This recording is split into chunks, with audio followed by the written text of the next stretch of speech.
Hello. Hello, Hadicha. How are you? Hi, it's nice talking to you again. Hello, hello. It's same here. So today is July 9th, and it's a little bit after 5 in the afternoon here in Germany, where I am at.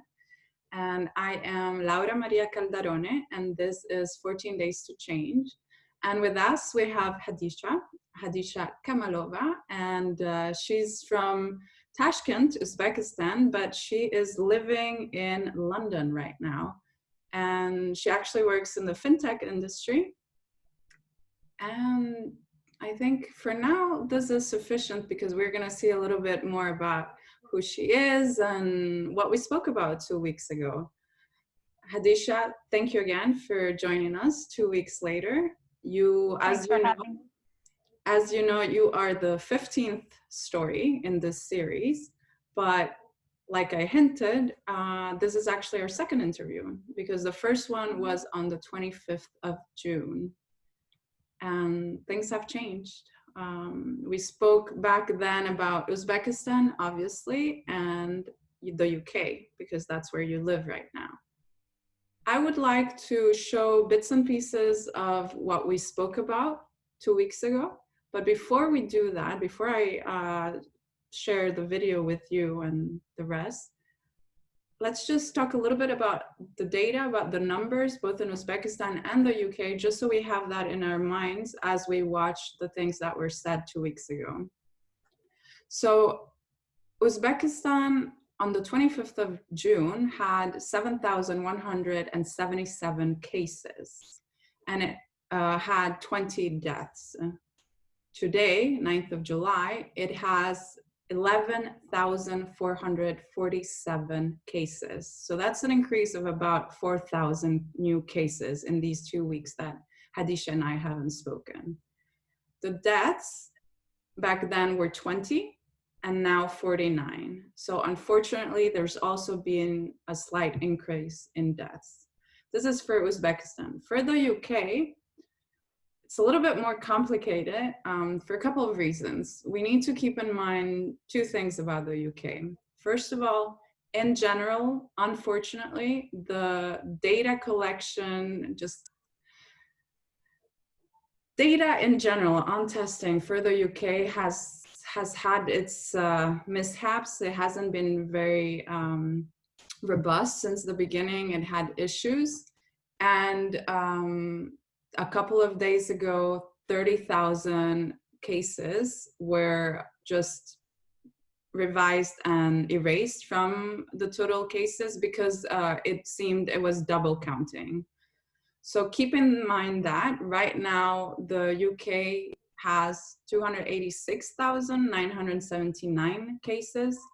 In the interview that you will hear, I spoke that 2 weeks ago, the UK was around 300,000.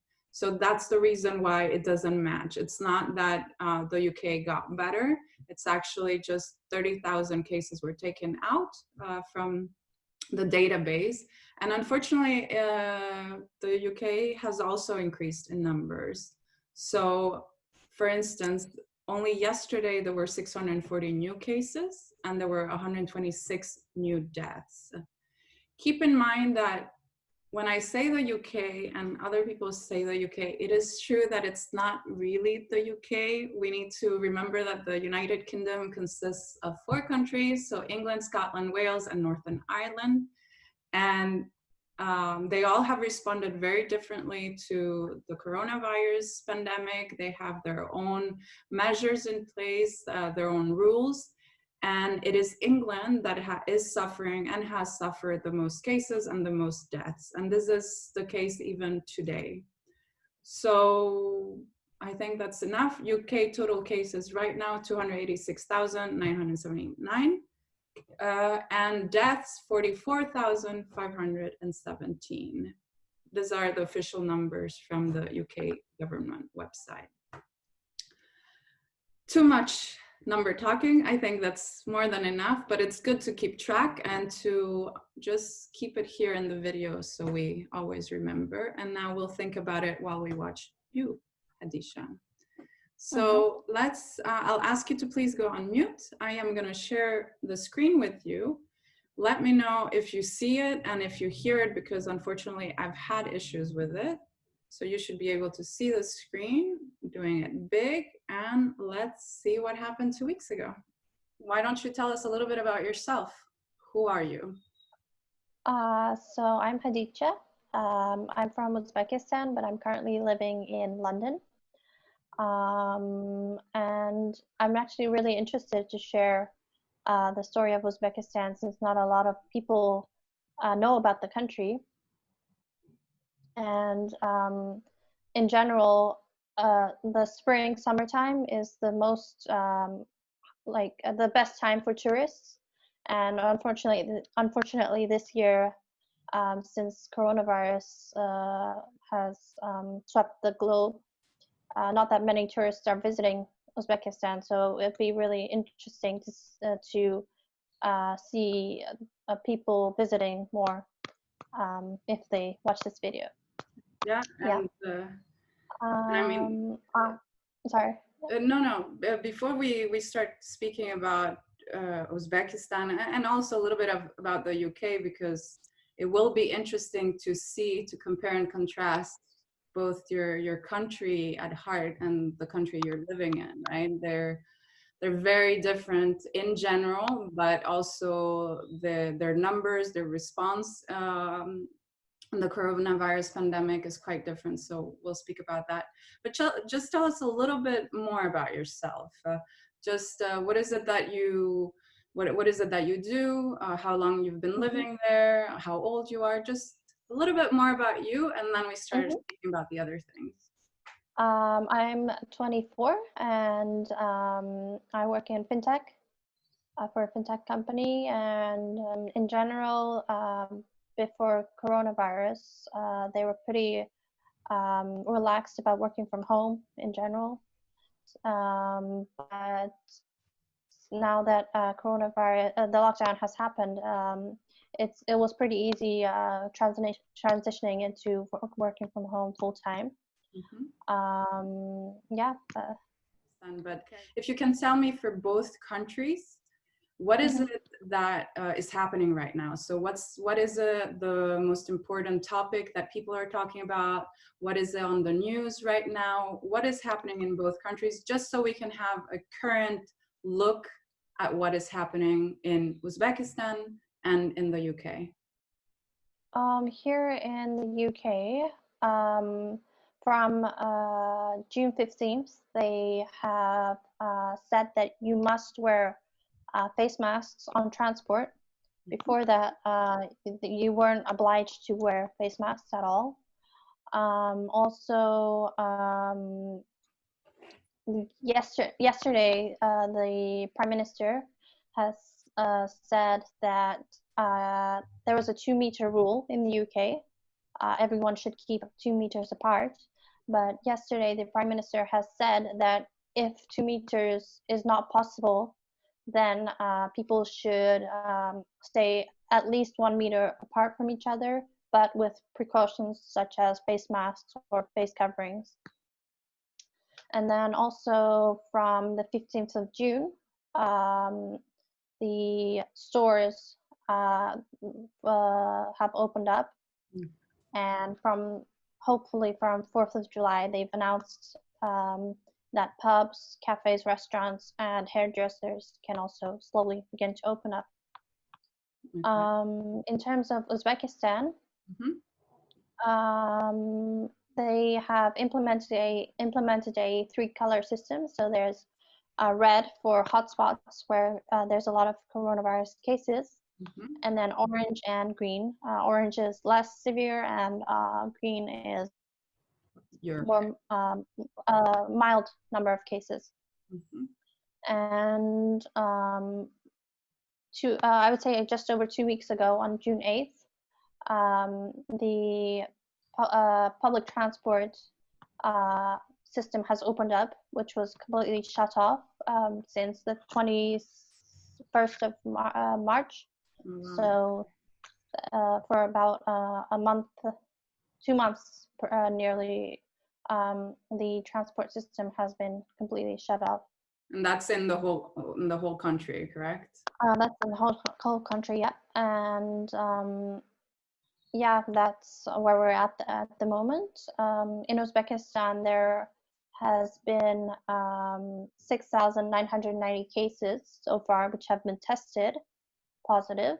And according to official data, on the 24th of June, the rise in the number of cases in one day was 239, which was the biggest increase since March. Since it all started. Yeah, And I since mean, it all started. To have a little bit of perspective on it, context, one might hear, especially coming from a country such as Brazil or the United States or even India, where, you know, the cases that are every day. A few days ago, the US had 30, the norm is around 25,000 cases a day. And then they had 33, I think, yesterday. And Brazil has had like 55. You may think, okay, what is around 250 cases? Yes, it is nothing if you are in Brazil, but it is a lot for a country as Uzbekistan, because earlier we were discussing that it's a relatively small the population is quite small. We have only 33 million. So cases, a rise in cases to such a big number, 250, is a little bit alarming. Yeah. And if you think about it, you just mentioned the 8th of June was when transportation opened. That would be a little bit after the 2 weeks that are necessary for you to see how the actions that you have taken 14 days earlier affect the present, right? So it will be interesting to see the next few days if maybe it was just a fluke or if there's something else aside from that. And just for comparison, for those that are watching us and those that will be watching us, so we said, Hadicha said that the total cases for Uzbekistan is almost at 7,000, and the UK, where she's at right now, is 306,000 cases. So yes, it is a bigger country, but we know that unfortunately things have not gone very well in the UK yet. And total deaths, you were saying, how many were they in Uzbekistan right now? Total deaths was 20, which seems very small in comparison with other countries. But I would say that Uzbekistan was very strict in the beginning, and the number of deaths was very low in the beginning.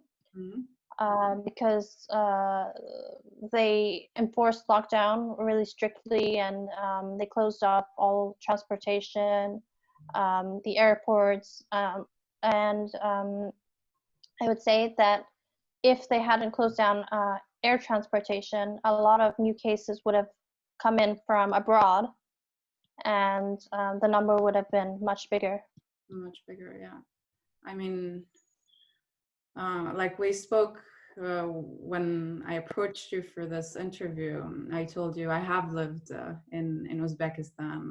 When I was little, I lived in Tashkent, and I have very, very fond memories of the country, of the food and everything, and the people. I remember the people being very, very good, very nice, very welcoming.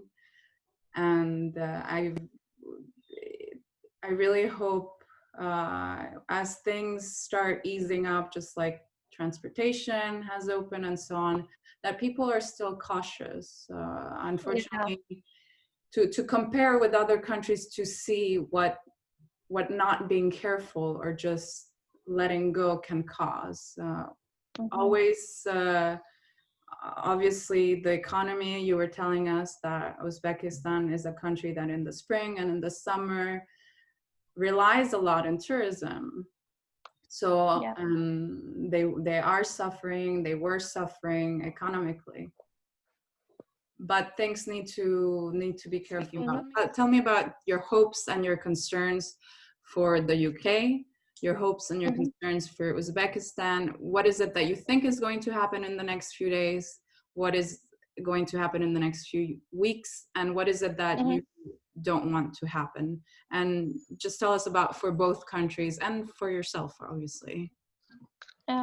As I was saying, in the UK, they're relaxing the rules, and I'm right now I'm a little bit scared that in 2 weeks' time there's going to be a high rise in cases.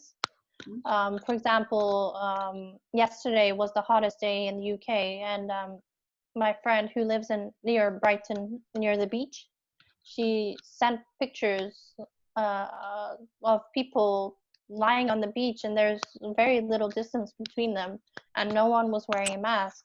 So it's kind of as if, because the weather's so hot and the stores are beginning to open, that people have just forgotten about lockdown and keeping distance, really. So yeah, right now I'm just fearful there might be a second wave or an increase again in the number of cases. Yeah, but at the same time, economically, it's not really viable to keep the country in lockdown for indefinite time period. So it's really a balance that needs like the decision needs to be made, really, where that balance is. In Uzbekistan also, a lot of people don't have much savings. People live month by month on the earnings that they make each month. So it's been difficult for them also, especially those who work in markets or have their own businesses, because they don't have an income for that month, and they've been finding it difficult to provide for themselves, really.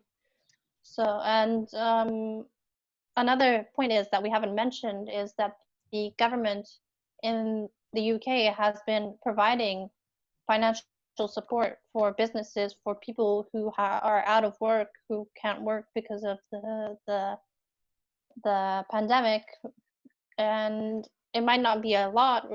I think it's about 80% of how much you've been earning, but it might not be a lot, really, but it's much more than what's been given in Uzbekistan, which is nothing.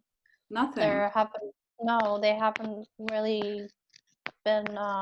Well, there are charity initiatives and support networks of people who are helping those in need, who are helping those most vulnerable by providing like food supplies, toiletries, those types of things. But there's nothing financial, like there's no financial help out there, and it's difficult to see people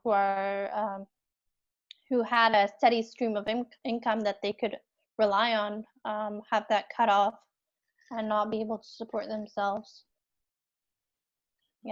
Yeah, it's like you said, it is difficult. The economy does obviously play a very important role, a little bit more in some countries than others, a little bit more the summer in one country than another. And it's very, very, very difficult. And yes, it is not viable to just keep the whole world or a whole country locked down indefinitely. But at the same time, we have seen that you obviously have to, and you can open an economy, but you need to do it in stages. You need to do it carefully, making sure that you have enough of a system that can just test that if there's an outbreak, you can know, okay, now contact tracing, let's see how much it has spread, if it has spread, and just start testing everybody.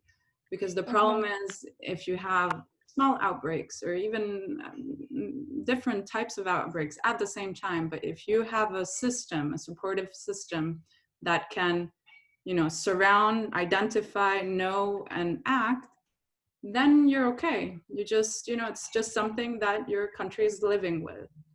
But if Yeah, you don't exactly. have that, then even if it's a small outbreak and you don't have the time, you don't have the manpower, you don't have the technology, the anything, then it we just go backwards, right?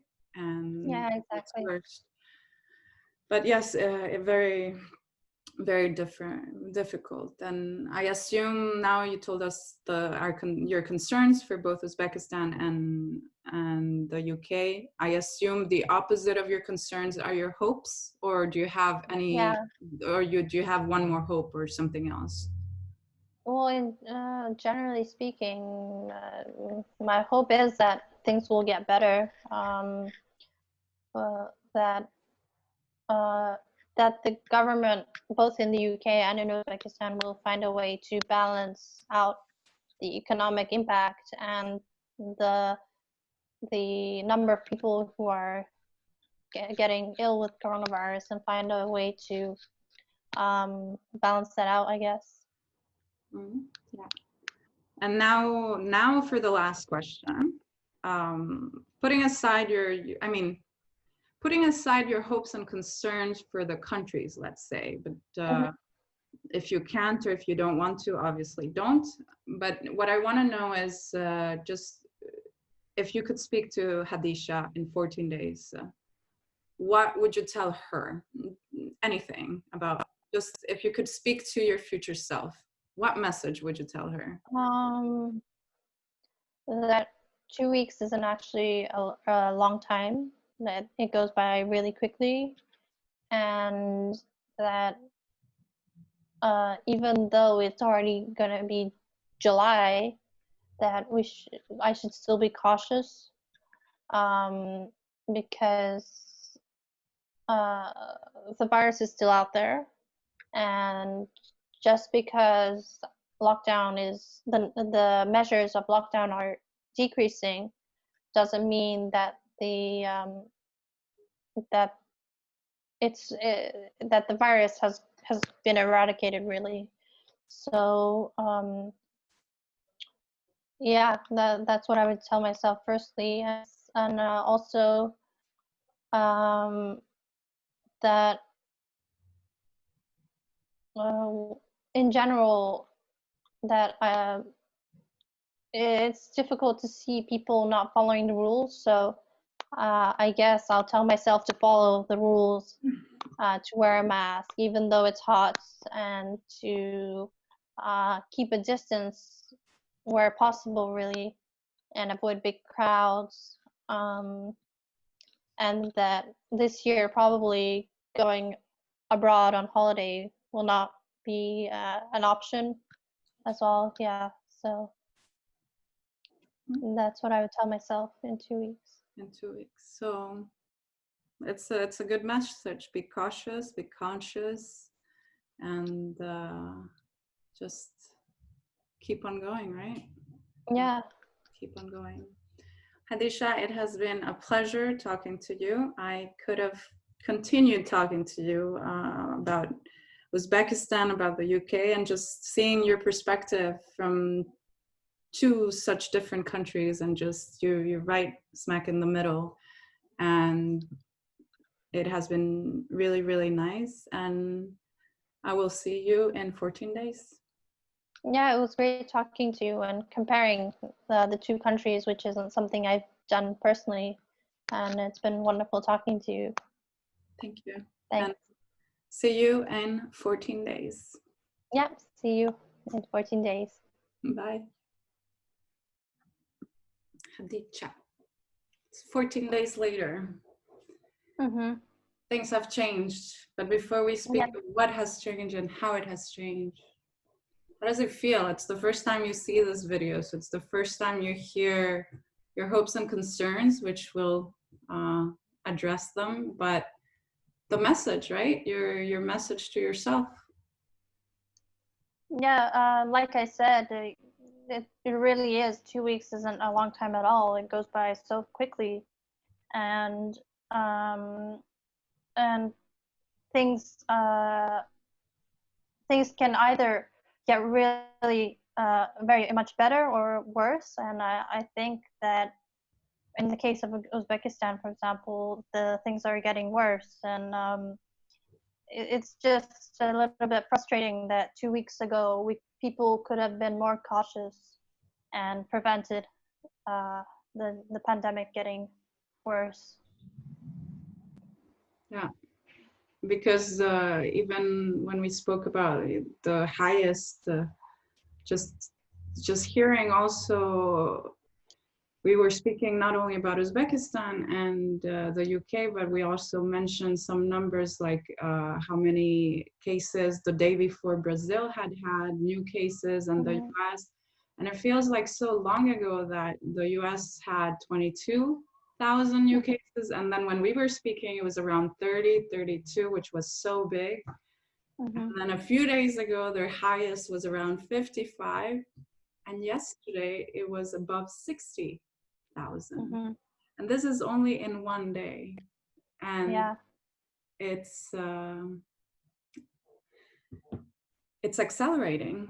We've seen, and it's been told and repeated by the many organizations that are helping the countries and just globally, such as the World Health Organization, that are helping out with the response, with all the actions that need to be taken. And yes, some countries are doing okay, but even the countries that are doing well, there's some issues, right? Look at Australia, they locking down Melbourne because of the outbreak. Hong Kong, they're introducing harsher, newer measures that had been eased because they're having outbreaks. Spain, also a whole region locking down. The UK, where you are at, I forgot the name of the region. Leicester. Yeah. So, and then Brazil, India, Peru, the United States getting worse, right? Yeah. So, and back in March, people were thinking, oh, it's going to be a month, 2 months at most. It's going to be over by summer. We can keep our plans for summer. Like, we can still go away on holiday. We can do all the things that we planned, have weddings. And now it's July, and it doesn't seem to have like there's no light at the end of the tunnel at the moment. At the moment, there isn't. When we spoke, I believe when we spoke, it was around 9 million cases worldwide. And since we spoke 2 weeks, right now, yesterday or today, we surpassed 12 million. So it's increased 1 million new cases worldwide in less than a week. Yeah, exactly. Yeah. And some people say, yes, but it's cases. That doesn't mean anything. No, that's a good indication. First of all, what the cases that we see are not all the cases, correct? It's only the ones that are confirmed, the ones that are reported. So that's one thing. And the second, we cannot forget, as ugly as it is the truth that these cases, it means that a number of them are going to die.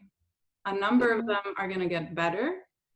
A number of them are going to get better, but it's never going to be the same again. Yeah, exactly. So we're talking in your case, right? We were discussing about Uzbekistan. Right now, today, 9th of July, we said you had 11,447 cases, out of which 49 have died and 7,060 have recuperated. That's 7,060 that are okay, back to okay, almost 50 that have died, and the rest? The rest are, we don't know. Their destiny is not written, right?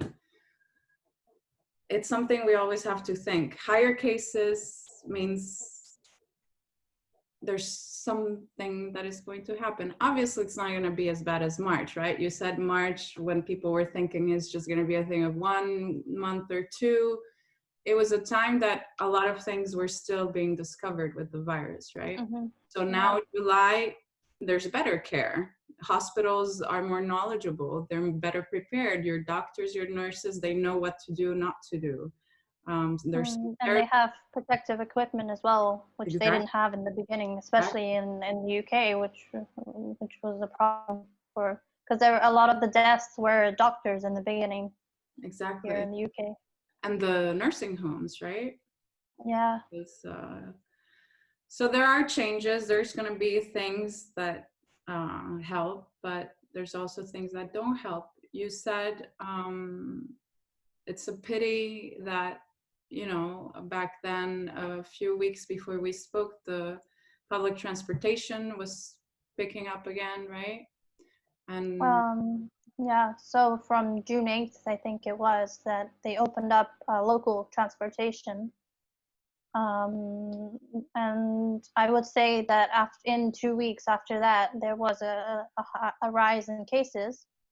But the government has now decided that from tomorrow, so the 10th of July, they're going to shut everything down again. No transportation, no restaurants, bars, cafes, cinemas, like everything is going to shut. You can use your own car, but only from 7 a.m. in the morning until 10 a.m. And then in the evening from, I think it was 6 p.m. to p.m. as well.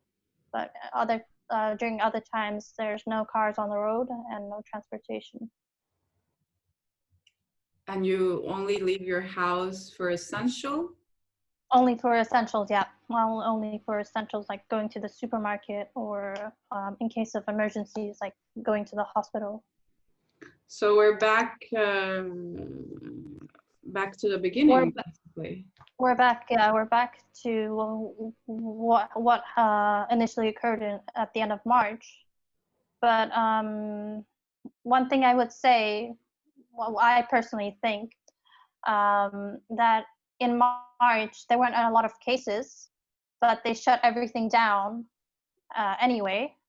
And I think that they personally, I don't know if it's right or not, but personally I think they did it a little bit too early, because once they started opening everything up, the cases, there was a large increase, because not that many people had immunity,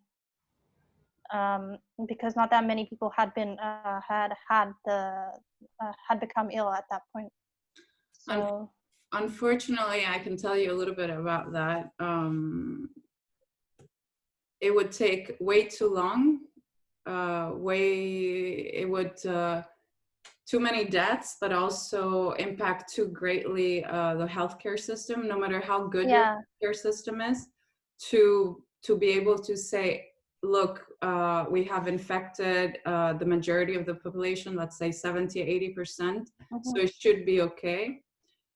It would take too long. For instance, there's more and more studies, even quite recent, that show you know, the badly hit places such as Italy, Spain, even Sweden, even the UK, the percentage that has been infected by really not locking down sooner, or just easing the restriction earlier, or different cases, is very, very low. It's like less than 5%, less than 10%. Oh, really? Oh. So imagine all those deaths, all those numbers, all those hardships that we have had, and it has been such a low percentage.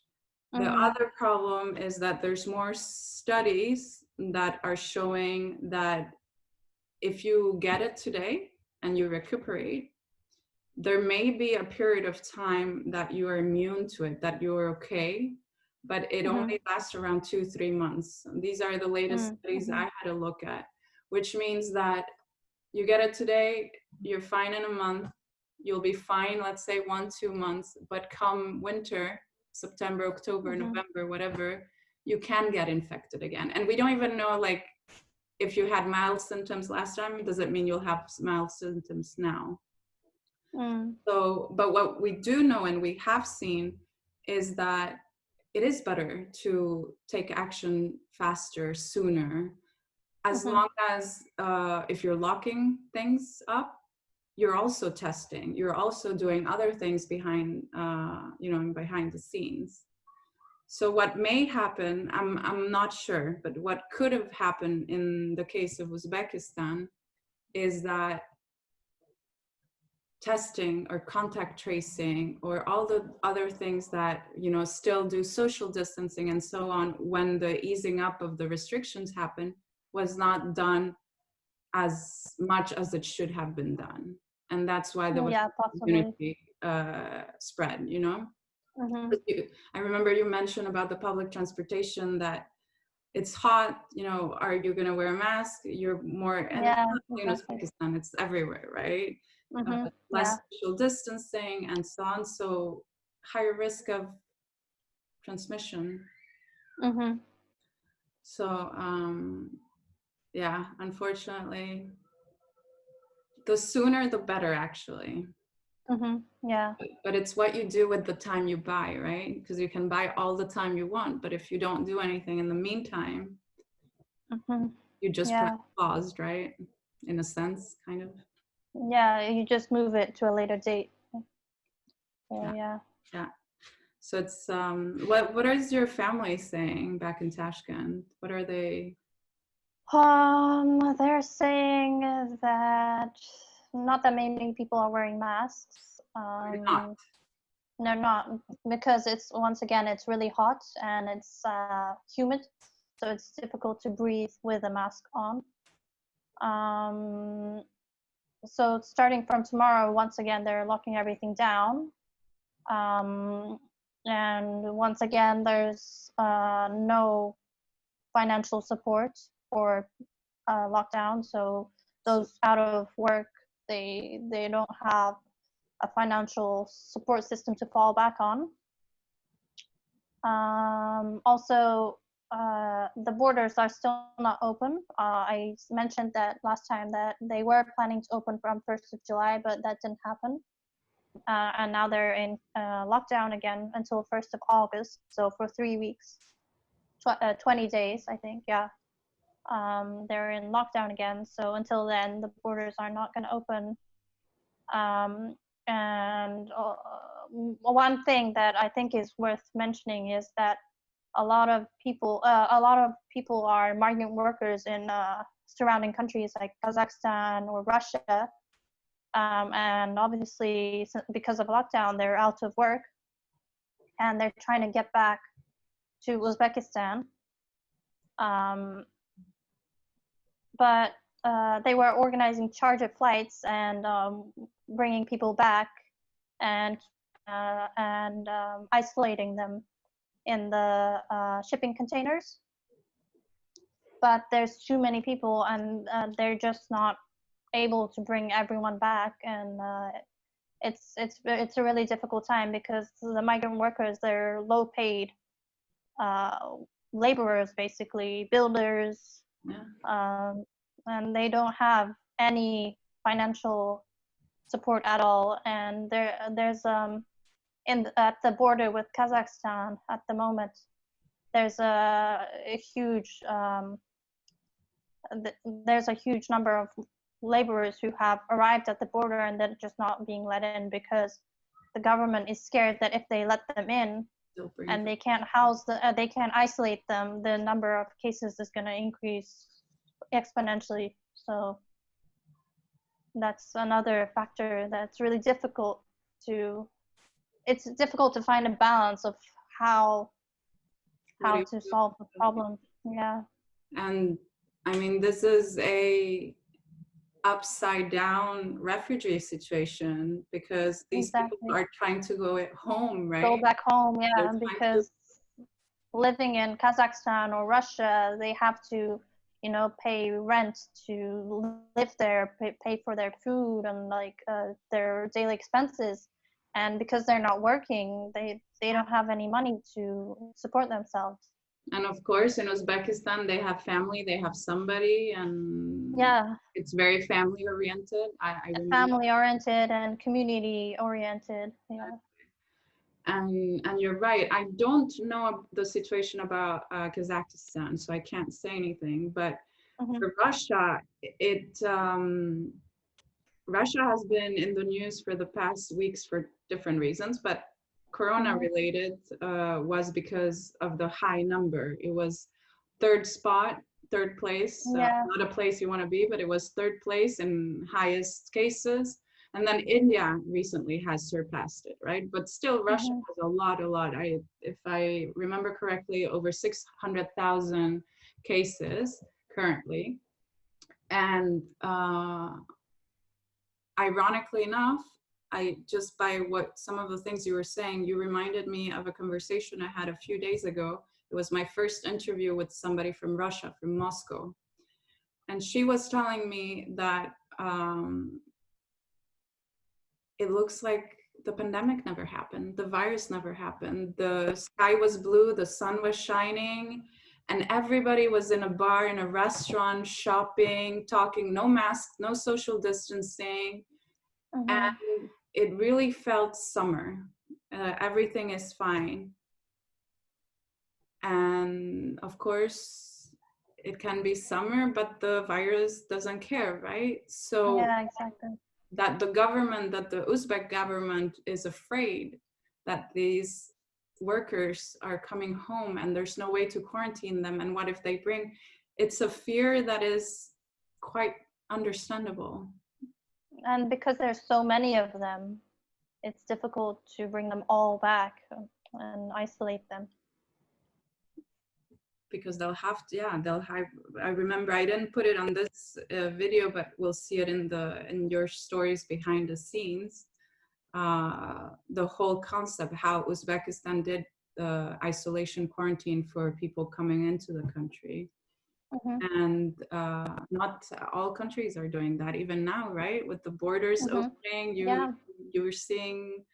you can still fly into the UK, and they were talking about, and in the UK actually, they made a list of I think 56 countries that you can fly to, and when you come back, you don't have to self-isolate. And but those 56 countries, for example, Greece was on the list, but Greece said, but even if you come to our country, you have to isolate in Greece. So yeah, it's not a two-way system. Yeah, and it's difficult, right? Because again, we come back to the main topic, economy. Hmm. Countries like Uzbekistan, countries like Spain, like Italy, and so many in the world that's their bread and butter, right? That's how they survive, Yeah, especially in the summer. Um, especially in the summer. Yeah, exactly. but But what do you tourism. Tourism. what do you do though? And Hmm. who's gonna want to go to holiday to your country? I mean, those that want to go around, right? Because there's also the people that are saying, yeah, I don't care, I'm not going anywhere, right? But the people that Hmm. want to go on holiday, those, they will not go to your country if they have to be 14 days in a hotel room or whatever facility there is for quarantine. Hmm. That's, who has 14 days to waste just for quarantine? Yeah, exactly. So it's very, very difficult, but I don't know. Obviously, we need to keep on looking at how other countries have done. Some things, they're a little bit late, but not too late, right? Just a little bit late, so we need to figure out different ways. But I, at least if we could, each of us take care of our own actions, what we discussed last time, right? If you don't have to go outside, don't go outside. If you don't have to work Exactly. Yeah. and at office, don't work, like stay home like you do, right? You're Hmm. still working Yeah. from home. Hmm. So And also, what's really frustrating here in the UK is that face coverings are mandatory on public transport. according to the rules, they set rules that you have to wear a face mask. I myself haven't been on the tube, on the metro in central London, because I live a little bit further out. But I've heard from people who have to use the tube to get to work. For example, they're key workers. They work in a hospital, but they're saying that there's so many people on the tube, and also not everyone is wearing a mask. And it's even just for public transport, you have to wear a mask, but even then, like, people are refusing to do it. Like, I don't understand why it's so difficult to just wear a mask for the duration of one journey and then take it off if it really bothers you.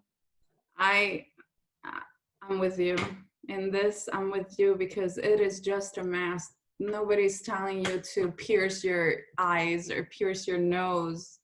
Yeah. It's just a piece of cloth or a surgical mask that you put, or an N95 exactly. or whatever that you put on your nose and mouth to protect others.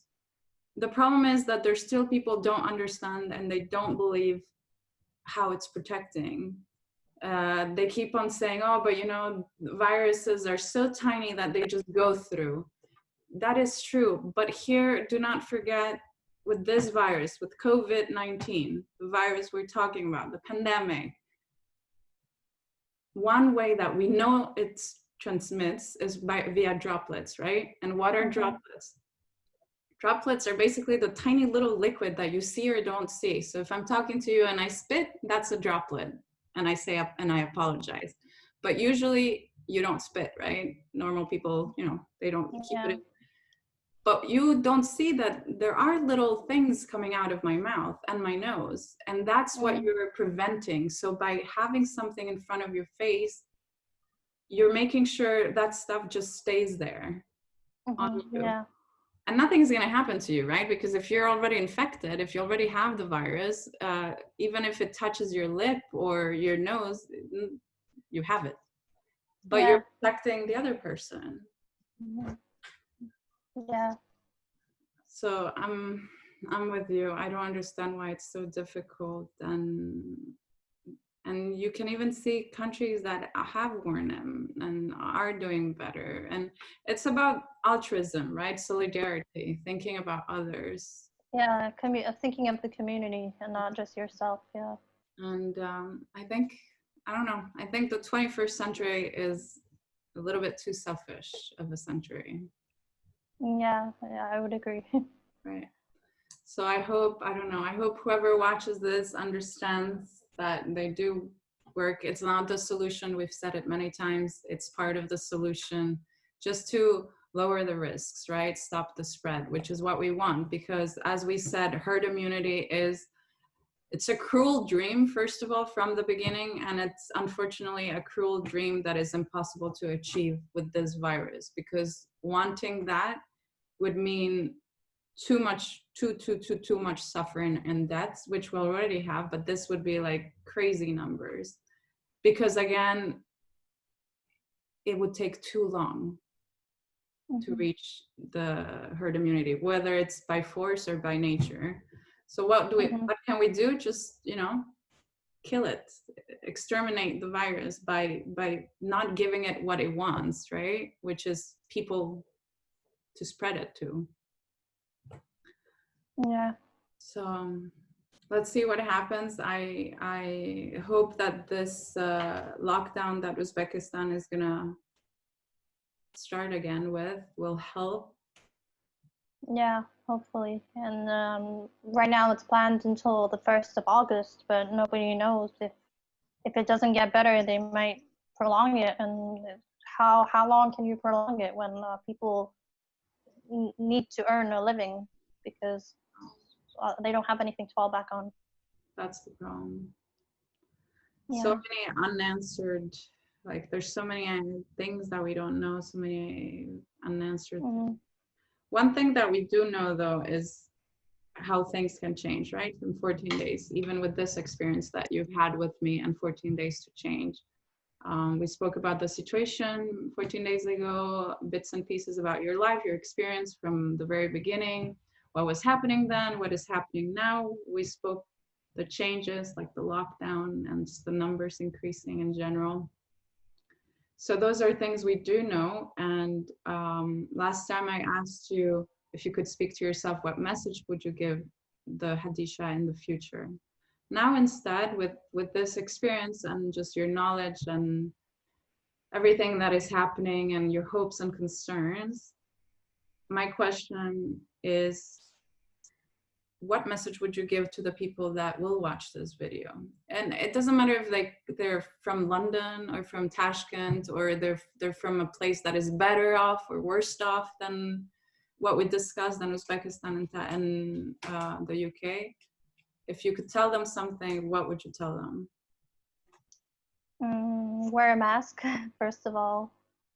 And like you said, I think people need to stop thinking of just only themselves and understand that they need to work together to protect their community.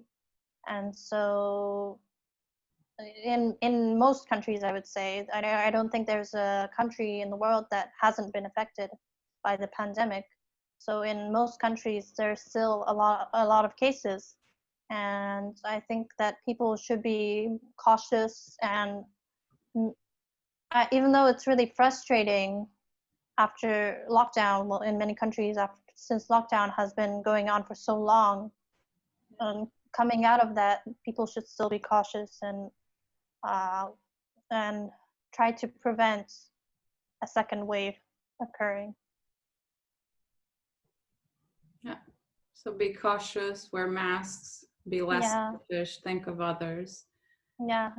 It's really the mantra. And try not to travel in the coming months as well, because I know a lot of people, since Italy has opened up, people have been from the UK have been traveling to Italy, but you could wait a couple of months, and then once the situation gets better, then I guess it would be better. Yeah.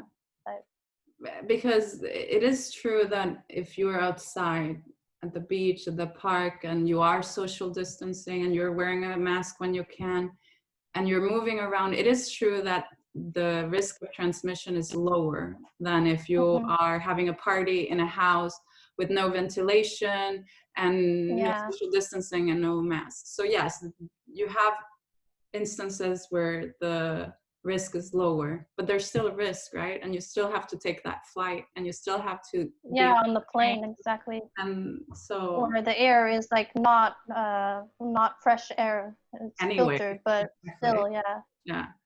So yeah, like you said, if you can, try not to travel, try to do more and less, as long as it helps, right? Yeah, exactly. Hadicha, unless you have something else that you'd like to share with us about yourself, about the UK or Uzbekistan, or your message, I think we have covered a lot. Yeah, it was great talking to you. It was, and seeing how much things have changed in 2 weeks. Yeah, and to remember, right, that it's never too late, and yes, it can change for the bad, but we can change it for good. So it's up to us. Of course, yeah. So thank you very much. So Hadicha, 14 days to change, from Tashkent, but living in London. So we heard Uzbekistan and the UK. And thank you very much. Thanks for having me. Thank you. Bye.